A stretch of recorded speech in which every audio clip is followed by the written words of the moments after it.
I had this camera lens in a desk drawer for over 6 years. It was from a camera that got stolen from me in 2015, and after that camera got stolen, I switched systems and upgraded to a much better camera. But I always kind of missed that camera because it was my first real professional camera, and just the nostalgia factor. As a Pentax, nobody used Pentax. Every once in a while, I would open that desk drawer, I would see that camera lens, and I would remember the pictures that I took.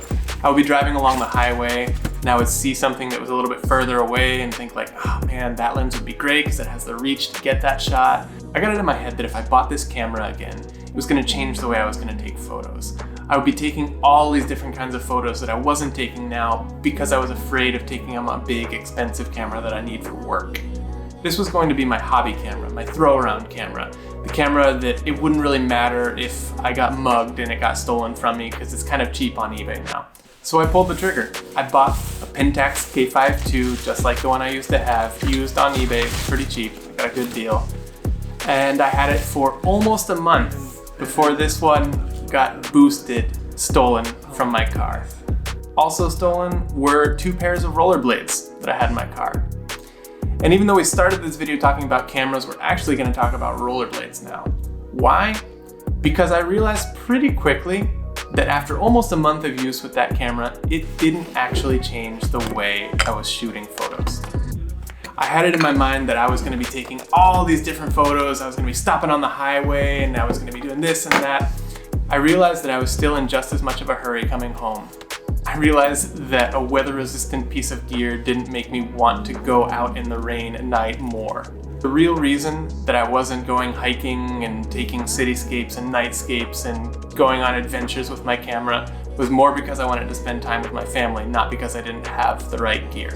So the nostalgic throw-around camera did not live up to the hype that I had given it in my mind. But the rollerblades were actually starting to change my life. I had been incredibly sedentary during the pandemic. I had actually lost range of motion. I was kind of in constant pain. I had chronic back pain because of sitting around so much.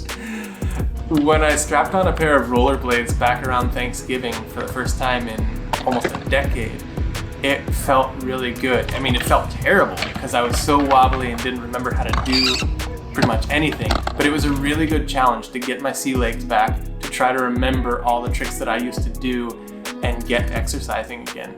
It was cardio that didn't feel anything like cardio because I was just focused on landing the trick and getting things right, and it was fun. Around Christmas, I got my own pair of rollerblades as a gift and started skating pretty much every week, and it was great exercise, and it was so good to get back to something that I loved as a kid. And then the skates get stolen from my car, of course. I realized that the way that I bought camera gear was a little bit like buying a whole bunch of groceries, throwing them in the fridge, and then getting Uber Eats. It wasn't changing anything. But the rollerblades were like getting a chef's knife, like a really good chef's knife that helps you discover, I didn't know cooking could be this easy and this enjoyable. So the rollerblades were actually changing the way I was doing things. I need to get another pair. So I pulled the trigger and bought another pair. Thank God they haven't been stolen yet.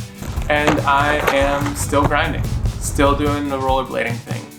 And what I love about it, it's constant improvement. There's something new every time. There's always something to work on. Currently I'm working on flexibility, specifically flexibility in a grind called the cork sole, which I had never been able to do before. Still can't do it very well, it's a little shaky, but I'm really enjoying it. So the takeaway for me and the takeaway for you maybe is to figure out what the expensive groceries are in your life. What are the things that you waste a ton of money on but that aren't actually taking you anywhere you want to go? And then figure out what things are actually going to take you there, and start going there with the things you have. I'm super happy to be exercising again and to have a space to clear my head once a week at least, to just go skate, breathe, concentrate on something that isn't work, and it's been fantastic. What about you? What have been your expensive groceries, things that you bought that didn't change anything, and what have been your chef's knives? I'm always curious to know what that is for other people, things that have actually helped them to grow and become better. That's all I've got. Thanks for listening, and we'll see you later.